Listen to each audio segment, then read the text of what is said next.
দুবাইয়ের মাটিতে ভারতের চ্যাম্পিয়ন্স ট্রফির তৃতীয় শিরোপা জয়। ঐতিহাসিক এই মুহূর্তে আনন্দের জোয়ারে ভাসছে গোটা ভারত।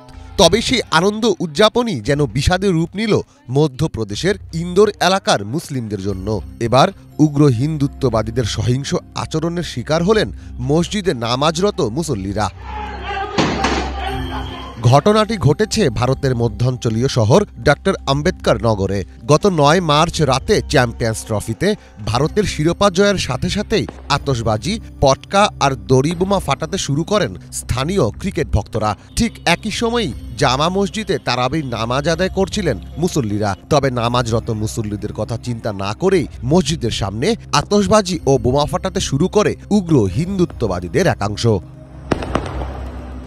মুসল্লিরা বাধা দিলে ও প্রতিবাদ জানালে মসজিদের ভেতরেও বোমা ছুড়ে তারা। সেখান থেকে ধোঁয়া বের হতে থাকলে আতঙ্কিত হয়ে পড়েন মসজিদের ভেতরে থাকা মুসল্লিরা। দুপক্ষের রেষারেষি শুরু হলে আরও সহিংস হয়ে ওঠে উগ্র হিন্দুরা। মসজিদের সামনেই জয় শ্রীরাম স্লোগান দিতে থাকেন তারা। প্রকাশ্যে উস্কানিমূলক বিভিন্ন স্লোগান দিয়ে ওড়ানো হয় গেরুয়া পতাকা। এক পর্যায়ে স্থানীয় মুসলিমদের গাড়ি, দোকান এবং বাইক ভাঙচুর ও অগ্নিসংযোগ করা হয়। সহিংসতা ছড়িয়ে পড়লে অনেকেই আহত হন, আর এসবই করা হয় পুলিশ সদস্যদের উপস্থিতিতেই। তবে এ ঘটনার জন্য উভয় পক্ষকেই দোষারোপ করছে স্থানীয় পুলিশ। ম্যাচের পর বিজয় মিছিল বের করা হয়। কিছু লোক একটি মসজিদের বাইরে আতশবাজি ফাটাচ্ছিল। এরপরে উভয় পক্ষের মধ্যে বিরোধ দেখা দেয় এবং পাথর ছোড়ার ঘটনা ঘটে। আমি কোনো ধরনের ভুয়া খবরে বিশ্বাস করি না। এই ঘটনার তদন্ত করা হবে এবং প্রয়োজনীয় সকল ব্যবস্থা নেওয়া হবে।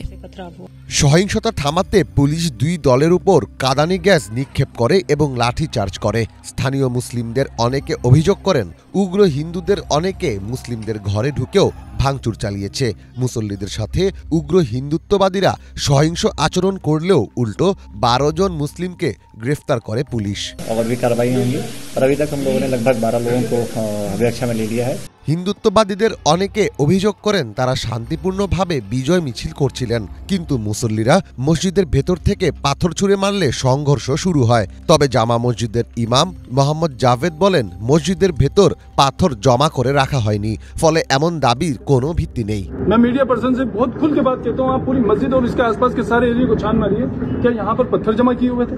এ ঘটনার পর অনেকেই বিজয় মিছিল ও আনন্দ উদযাপনকে নির্দিষ্ট নীতিমালার আওতায় আনার দাবি তুলেছেন। তবে নামাজের সময় মসজিদের সামনে এমন কর্মকাণ্ডকে মুসলমানদের বিরুদ্ধে একটি সুপরিকল্পিত ষড়যন্ত্র বলেও মনে করছেন অনেকে। মীর ফজলে রাব্বি, বাংলা ভিশন।